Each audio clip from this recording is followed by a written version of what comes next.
मैं जहाँ रहूं, मैं कहीं भी हूँ, तेरी याद साथ है। दिल है मुश्किल जीना यहाँ, जरा हटके जरा बच के, ये है बम्बे मेरी जान। हा हा हो ही हा हा।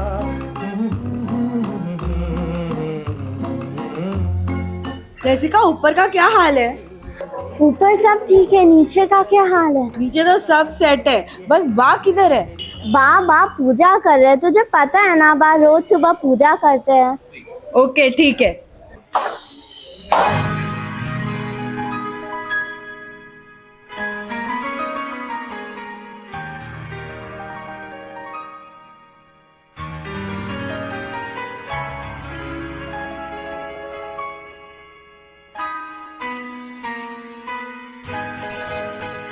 ये तो सच है कि भगवान है मगर फिर भी अनजान है। ये तो सच है कि भगवान है मगर फिर भी अनजान है।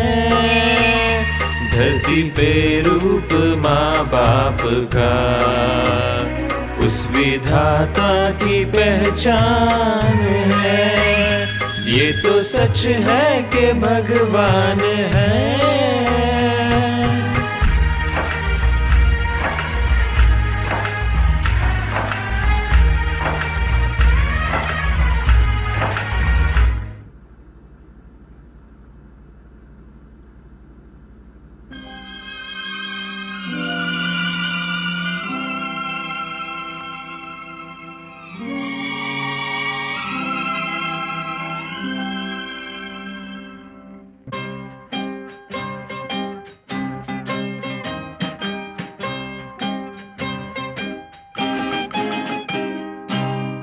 किसी की मुस्कुराहटों पे हो निसार, किसी का दर्द मिल सके तो ले उधार, किसी के वास्ते हो तेरे दिल में प्यार, जीना इसी का नाम है। वंदे प्रभु के तुम, वंदे प्रभु के तुम, वंदे प्रभु के तुम, वंदे प्रभु के तुम। यहाँ वहाँ सारा जहाँ देख लिया है, कहीं भी तुम्हारे जैसा कोई नहीं है। 80 नहीं 100 बरस पूरे हुए, दुनिया ने तेरे जैसा कोई देखा नहीं। तुम गए जहाँ भी खुशियाँ ही बांट दी, जो तेरे साथ थी सबका प्रेम था, सबकी दुआ थी। सबसे प्यारी तेरी सूरत, सीरत भी तेरी प्यार की। बात तुम्हें प्रणाम, बात तुम्हें प्रणाम, ओ बात तुम्हें प्रणाम। वंदे प्रभु के तुम, घर के राजा तुम। खुश हैं आज हम, झूमे ये कदम, दिल से आज हम करते हैं नमन। बाद में प्रणाम, वंदे प्रभु के तुम।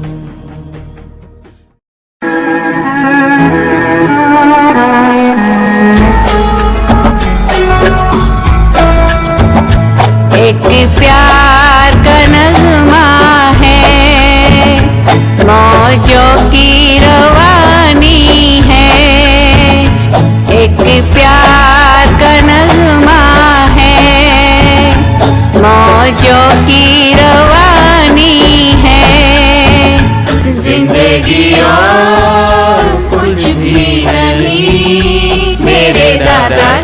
कहानी है, एक प्यार का नगमा है।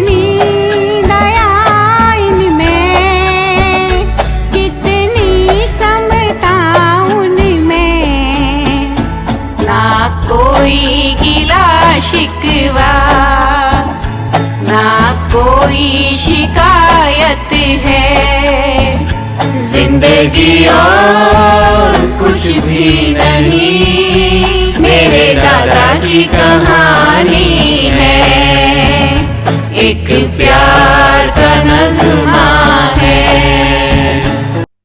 Upcoming bio documentary film is a visual projection of real life stories of Devichandji Jasrajji Jain. Our intention is to recall, treasure and forever cherish some legendary events of Devichandji's life which depicts his vibrant personality, caliber and character. This video is an amalgamation of real pictures, AI-generated picture, references from other documentaries, reenacted videos mostly played by family members. We do not intend to offend any person departed or alive. Our only motto is to exhibit or celebrate the legends of Devichandji to the world and our upcoming generations of the family. आगामी जीवन चरित्र film देवीचंदजी जसराजजी Jain वास्तविक जीवन की कहानियों का एक दृश्य प्रक्षेपण है। हमारा इरादा है कुछ प्रसिद्ध घटनाओं को याद करना, संजोए रखना और सदा के लिए देवीचंदजी के जीवन के कुछ दिलचस्प किस्से जो उनकी जीवंत व्यक्तित्व, प्रतिभा और चरित्र को दर्शाते हैं, उसे मनोरंजक रूप से बताना है। यह वीडियो वास्तविक चित्रों, AI जनरेटेड चित्रों, अन्य डॉक्यूमेंट्री से संदर्भ, पुनः क्रियाकलाप वीडियो जो अधिकतर परिवार के सदस्यों द्वारा निभाए गए हैं, का मिश्रण है। हम किसी भी मृत या जीवित व्यक्ति को ठेस पहुंचाने का इरादा नहीं रखते। हमारा एकमात्र उद्देश्य देवीचंदजी को दुनिया और हमारी आगामी पीढ़ियों के सामने प्रदर्शित और सम्मानित करना है। ये तो सभी जानते हैं कि आज हम यहाँ देवीचंदजी जसराजजी जैन को उनके जीवन की सेंचुरी यानी 100वें जन्मदिन की बधाई देने के लिए उपस्थित हैं। मगर ये बहुत कम लोग जानते हैं कि इस सेंचुरी मैन ने जीवन के मैदान में पहला कदम रखते ही खुशियों की हैट्रिक बिछा दी थी। 14 अगस्त 1923 में जसराज जी और उनके पत्नी धाकूबाई के साथ साथ पूरे परिवार में खुशियों का नहीं बल्कि उत्सव का माहौल था, क्योंकि उस दिन देवीचंद जी के जन्म के साथ साथ और 2 शुभ समाचार आए थे। एक उनकी पालतू गाय गंगा का एक बछड़े को जन्म देना और दूजा जसराज जी के बड़े बेटे भभूतमल जी की सगाई का होना। क्यों फिर हुई ना खुशियों की हैट्रिक।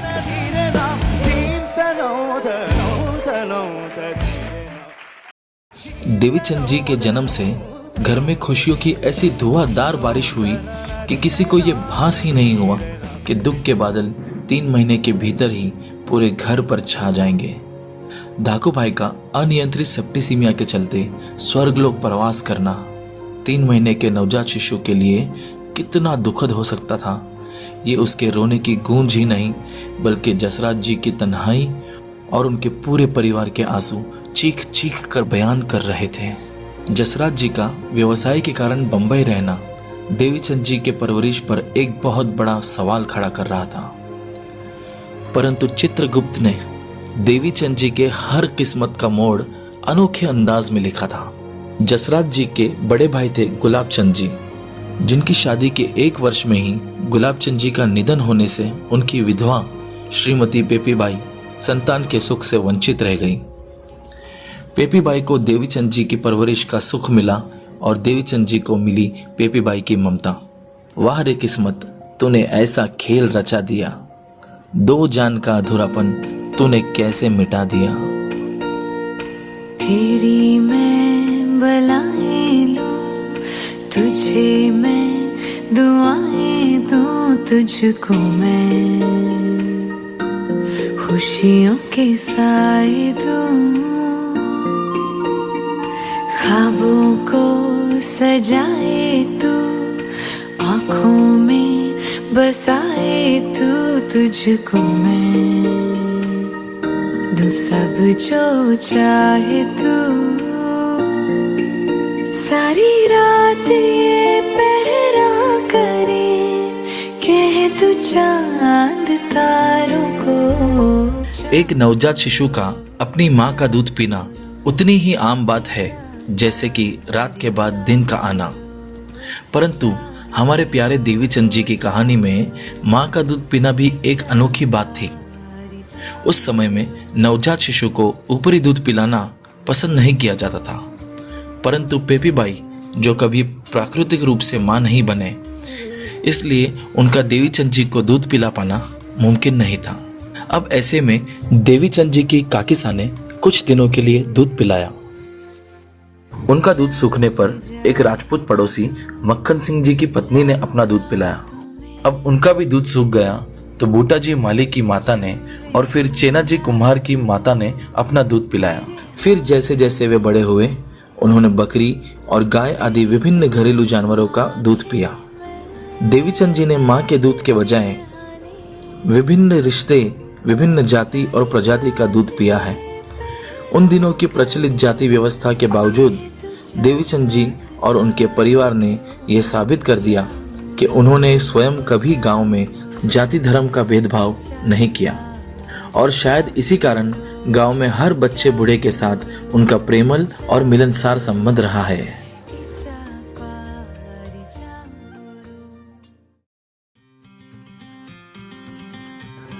स्कूल में दाखिले के समय देवीचंद जी के पिता जसराज जी उनके साथ गए थे, लेकिन बाद में उन्होंने अपना स्कूली जीवन खुद ही संभाला।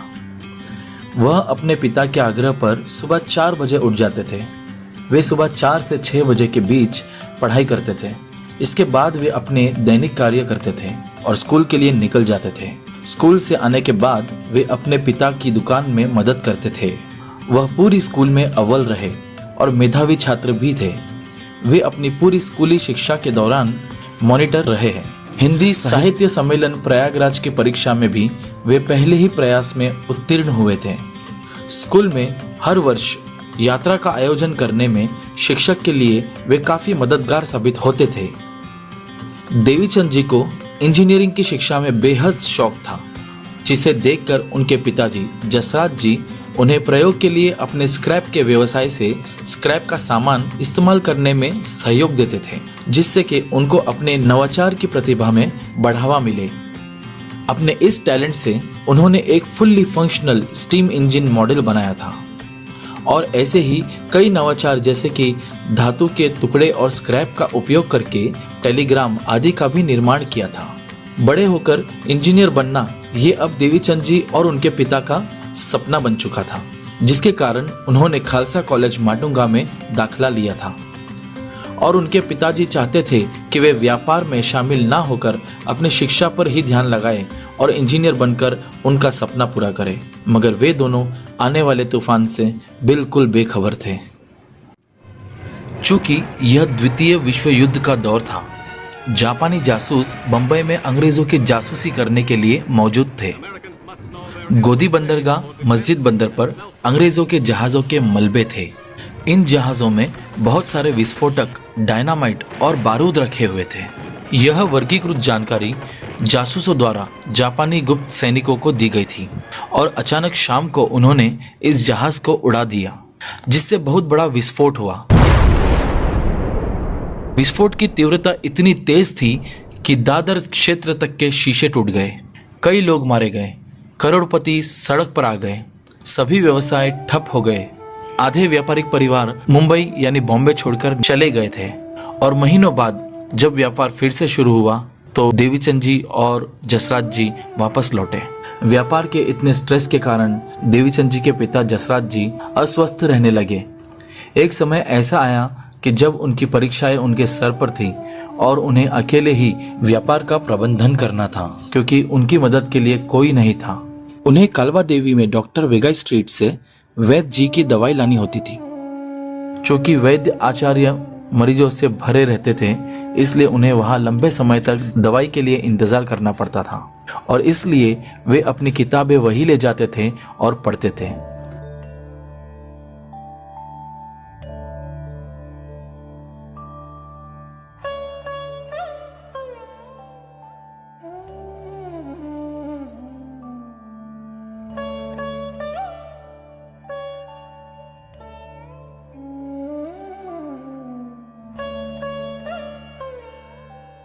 लेकिन जीवन के इन सभी कष्टों और परीक्षाओं के बावजूद उन्होंने परीक्षा में टॉप किया। जैसे जैसे दिन बीतते गए, जसराज जी की तबीयत बिगड़ती गई और उन्हें दिल का दौरा पड़ा और असमय ही वे स्वर्गलोक के लिए चले गए।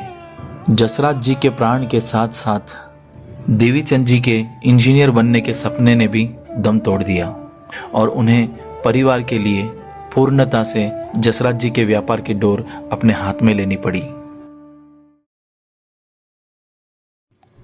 जैसे कि हम सभी जानते हैं, देवीचंद जी बचपन से ही धातु के व्यापार से अच्छी तरह वाकिफ थे, लेकिन वे एक इंजीनियर बनना चाहते थे। हालांकि नियति को कुछ और ही मंजूर था। अपने पिता जसराज जी के असामयिक निधन के कारण उन्हें इंजीनियरिंग का सपना छोड़ना पड़ा और पारिवारिक विरासत को आगे बढ़ाने के लिए उन्होंने अपने बड़े चचेरे भाई चुन्नीलाल जी और भतीजे निहाल चंद जी, जो पारिवारिक व्यापार में उनके भागीदार थे, उनके सहयोग से एक उद्यमी के रूप में विस्तार करना शुरू किया। अपने पिता की धातु की दुकान चलाने के अलावा उन्होंने अपने पुराने मित्र अब्दुल करीम से जयराज भाई लेन, फरास रोड स्थित ओरिएंटल मेटल का अधिग्रहण किया। यह कारखाना पीतल के तार एवं चादरों का निर्माण करता था। इसमें 150 मजदूरों की क्षमता थी। देवीचंद जी ने चिकलपाड़ा में एक कारखाना स्थापित किया जो पीतल के तार और तोड़ा चेन का निर्माण करता था।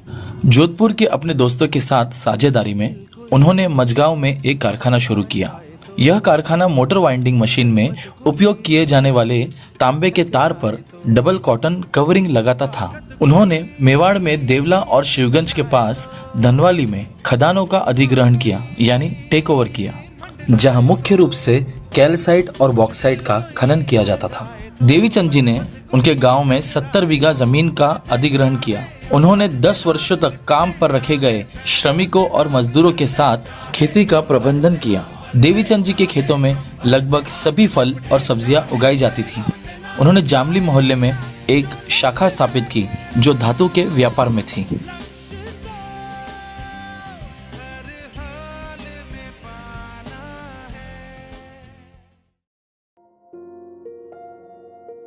देवीचंद जी की पत्नी जतनाबाई को डिसफंक्शनल यूटेरिन ब्लीडिंग यानी अनियमित रक्तस्राव की समस्या थी। उन्होंने मुंबई के कई जाने माने स्त्री रोग विशेषज्ञ यानी गायनाकोलॉजिस्ट को बताया, लेकिन कोई फायदा नहीं हुआ। देवीचंद जी अपनी पत्नी की तकलीफ देखकर काफी परेशान रहते थे। एक दिन जब वो शिवगंज में थे, तब उन्हें अपने पिताजी जसराज जी की किताबों के खजाने में से एक अनमोल रत्न यानी आयुर्वेदिक एनसाइक्लोपीडिया मिला, जिसमें विभिन्न बीमारियों और उनके उपचारों का वर्णन था। किताब पढ़ते हुए उन्हें अनियमित रक्तस्राव यानी डिसफंक्शनल यूटेरिन ब्लीडिंग के इलाज के बारे में जानकारी मिली।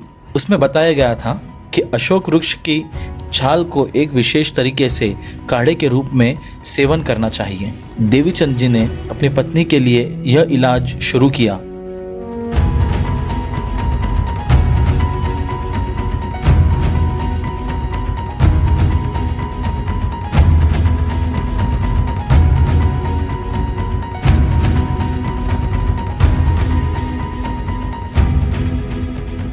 एक महीने के अंदर वह पूरी तरह से ठीक हो गए।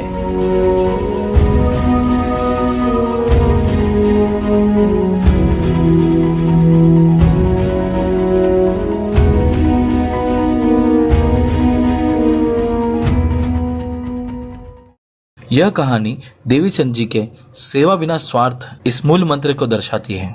श्री जी देवीचंद जी के एक करीबी रिश्तेदार थे, जिन्हें टेलबोन में किसी प्रकार का संक्रमण होने की वजह से एक पुराना ना भरने वाला अल्सर बन गया था। देवीचंद जी उन्हें अपने गुलालवाड़ी निवास में लेकर आए ताकि वे मुंबई के विभिन्न जनरल सर्जनों से उनका इलाज करा सके और साथ ही हर रोज उनकी ड्रेसिंग भी कर सके। हर रोज देवीचंद जी श्री जी के घाव को साफ करते और उनकी ड्रेसिंग करते। चूंकि श्री जी लगभग बिस्तर पर ही रहते थे, इसलिए उनके साथ ही रहते थे। देवीचंद जी की यह निस्वार्थ सेवा देखकर का मन भर आता और उन दोनों के बीच एक मजबूत रिश्ता बन गया था। ये कहानी तब की है जब देवीचंद जी 60 साल के थे, मगर 60 साल की उम्र में भी उनमें 40 साल के व्यक्ति जैसा साहस और हिम्मत थी। गुलालवाड़ी निवास में आधी रात को लगभग 12 बजे के आसपास देवीचंद जी के दरवाजे पर दस्तक हुई। उन्होंने जैसे ही दरवाजा खोला, एक बुरी तरह से घायल पिटे हुए अजनबी को जिंदगी की भीख मांगते हुए देखा। उस अजनबी ने बताया कि कुछ गुंडे उसकी जान के पीछे पड़े हैं, मगर कोई भी दरवाजा खोलने के लिए तैयार नहीं है। शेर की तरह बहादुर हमारे देवीचंद जी ने उस अजनबी को अपने घर के अंदर लिया। अजनबी इतना डरा हुआ था जैसे उसने अपनी मौत को बहुत करीब से देखा है। देवीचंद जी ने न केवल उसके डर को दूर किया, बल्कि उसके जख्मों पर मरहम भी लगाया। इससे उनकी बहादुरी के साथ साथ उनका दया भाव भी झलक कर दिखता है। यह कहानी है 1945 की, विलायती वास में देवीचंद जी के पड़ोस में रहने वाले की, जिन्होंने एक बार किसी से कर्जा लिया था, परंतु कर्ज ना चुकाने के कारण उनके घर कोर्ट के अधिकारी आ पहुंचे और उन्होंने जबरन घर खाली करने के लिए प्रक्रिया शुरू की। घर पर उस वक्त सिर्फ उनकी पत्नी और बच्चे थे। अधिकारियों ने उन्हें घर खाली करने के लिए कहा, क्योंकि जी की संपत्ति को जब्त करने का आदेश था। उनकी पत्नी ने उन्हें बहुत समझाया, जब उनके पति घर पे नहीं है तो ऐसे में वह कहाँ जाएंगे। अधिकारी मानने को तैयार नहीं थे। विलायती वास के सभी लोग इस हंगामे को देखते रह गए, लेकिन किसी ने भी उनकी मदद के लिए आवाज नहीं उठाई। महिला ने पड़ोस में रह रहे देवीचंद जी के दरवाजे को खटखटाया, उन्हें सारा मामला समझाया और उनसे मदद की गुहार की। देवीचंद जी ने बिना किसी चीज की परवाह किए अधिकारियों से बात की और यह जिम्मेदारी ली कि अगर जी 1 महीने के भीतर अपना कर्ज नहीं चुकाएंगे तो वो खुद उनका कर्ज चुका देंगे। मामले पर हस्ताक्षेप करके उन्होंने अधिकारियों को तसल्लीपूर्वक वहां से लौटा दिया और इस तरह देवीचंद जी उस निर्दयी दिन के बच्चे और पत्नी के लिए रक्षक बन गए और उन्हें उनके घर से बाहर निकलने से बचा दिया।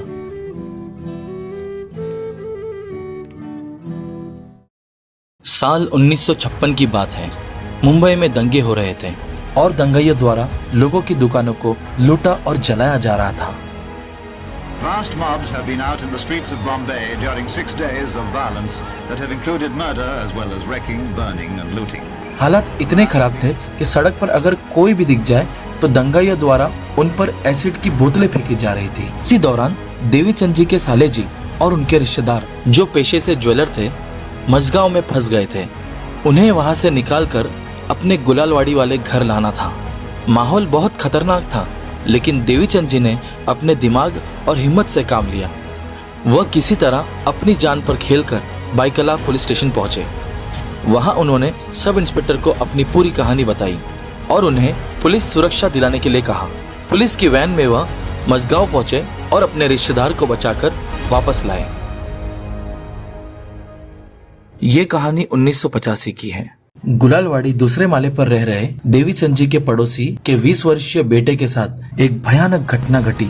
हादसाजनक उसका दूसरे माले से गिरना हुआ और वह गिरकर सीधा जामली मोहल्ले की बगल की इमारत के कूड़े के गड्ढे में जा गिरा। वह कूड़े के ढेर में बुरी तरह फंसा हुआ था और खुद को निकाल नहीं पा रहा था। इमारत के सभी किराएदार उसकी मदद करना चाहते थे, लेकिन इतने गहरे कूड़े के गड्ढे में उतरने की किसी की हिम्मत नहीं थी। बचाव दल को आने में अभी देर थी और सभी उस बालक की जान को लेकर चिंतित थे। देवीचंद जी तभी लंच के लिए घर लौटे थे। उन्होंने स्थिति देखी, उसका विश्लेषण किया और फिर 15-18 फुट गहरे गड्ढे में पहली मंजिल से कूद पड़े। देवीचंद जी की इस बहादुरी और सूझबूझ की वजह से एक बार फिर से एक जान बच गई। इस घटना के बाद उनकी मोहल्ले में जमकर तारीफ हुई। उनकी बहादुरी के किस्से हर किसी की जुबान पर थे। देवीचंद जी श्री मारवाड़ जैन योग संघ के को फाउंडर थे। इस संगठन के सदस्यों ने सामाजिक कुरीतियों का कड़ा विरोध किया है। इस संगठन द्वारा चलाया गया आंदोलन अहमदाबाद से राजस्थान रेलवे मार्ग पर मीटर गेज को ब्रॉड गेज में बदलना था। उन दिनों बॉम्बे से राजस्थान जाने वाले राजस्थानियों को अहमदाबाद में ट्रेन बदलनी पड़ती थी। इससे राजस्थान के लोगों को काफी असुविधा होती थी और उनका यात्रा समय भी बढ़ जाता था। इसलिए इस संगठन ने चर्चगेट स्थित पश्चिम क्षेत्रीय प्रमुख के प्रबंधक के पास एक प्रतिनिधि मंडल भेजा, जिन्होंने अधिकारियों को ये समझाने की बहुत कोशिश की कि मीटर गेज को ब्रॉड गेज में बदला जा सकता है, जो कि आखिर हुआ और राजस्थानियों को मुंबई से राजस्थान जाने में काफी राहत हुई। श्री शिवगंज ओसवाल जैन संघ मुंबई वह संगठन है जिसके श्री देवीचंद जी फाउंडर मेंबर हैं। एक दिन श्री देवीचंद जी अपने दोस्तों के साथ बैठकर चर्चा कर रहे थे कि हम भी अपने गांव शिवगंज का स्नेह सम्मेलन आयोजित करते हैं। तब उनके दोस्तों ने कहा कि इसके लिए धन कहां से आएगा। तब देवीचंद जी ने कहा कि ऐसी बात है तो पहले स्नेह सम्मेलन का पूरा खर्च मेरी तरफ से होगा। इस प्रकार श्री शिवगंज ओसवाल जैन संघ मुंबई की स्थापना हुई। थोड़े से सदस्यों के साथ शुरू हुआ यह संगठन अब एक बड़ा संगठन बन चुका है, जो हर वर्ष स्नेह सम्मेलन और कई सामाजिक गतिविधियां आयोजित कर रहा है।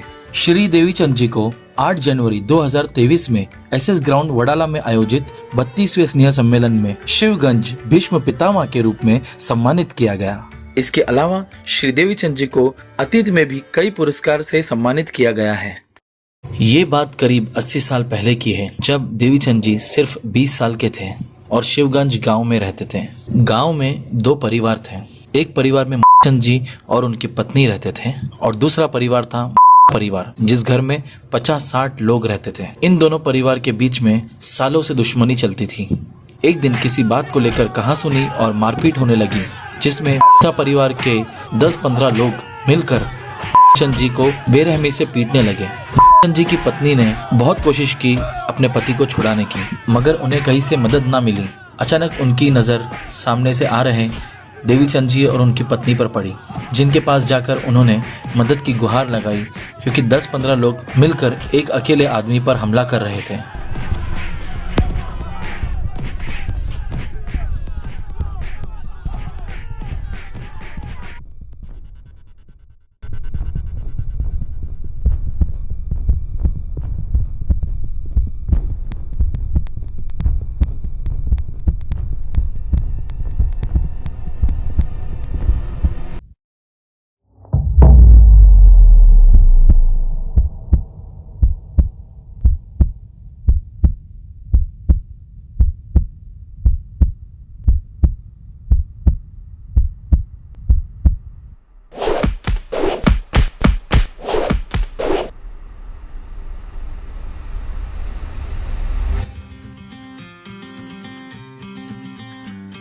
जतनाबाई की घबराहट स्वाभाविक थी, क्योंकि उन्हें ये जानकारी नहीं थी कि देवीचंद जी ने स्कूल में लाठी के 40 दाव सीखे थे।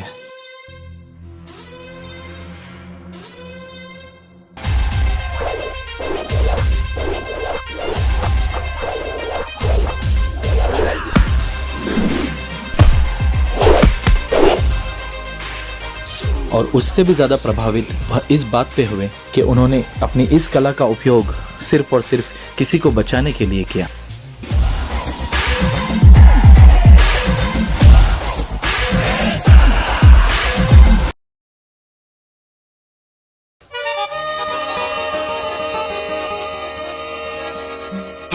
भैया देखिए मेरा सब सामान फेंक रहे हैं।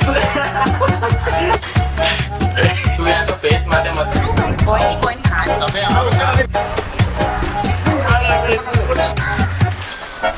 इतनी सी हंसी, इतनी सी खुशी, इतना सा टुकड़ा चांद का, ख्वाबों के तिनकों से चल बनाए आशियाँ। इतनी सी हंसी, इतनी सी खुशी, इतना सा टुकड़ा। आपको कैसा लग रहा है? इतने लोग आपको पब्लिक रोड पे अच्छा लगता है। पीछे मारा अच्छा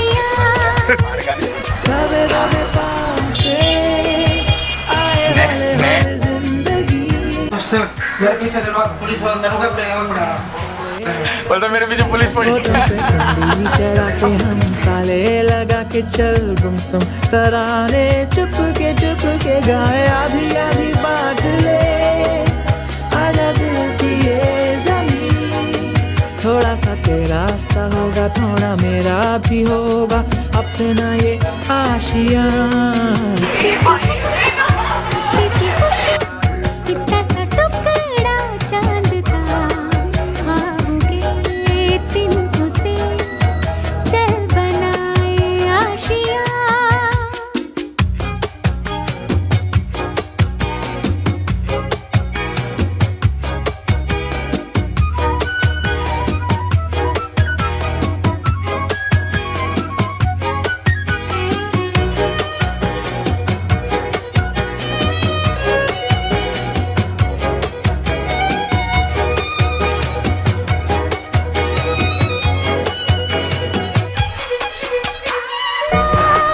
भैया देखिए मेरा सब सामान फेंक रहा है बाहर, ऐसे मत।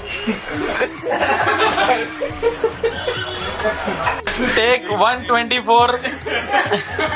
चार दीवारें फिर भी झरोखे खुले, बादलों के हो पर्दे, शाखे हरी पंखा झले, ना हो कोई तकरारे, हरी मस्ती आहा के नीचे।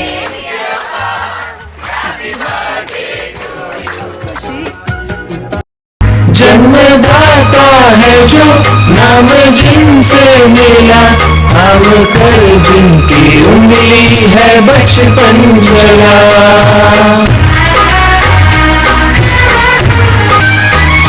कांधे पर बैठ के जिनके देखा जहाँ, ज्ञान जिनसे मिला, क्या बुरा क्या भला। इतने उपकार है क्या कहे, ये बताना आसान है। धरती पे रूप माँ बाप का, उस विधाता की पहचान है। ये तो सच है कि भगवान है।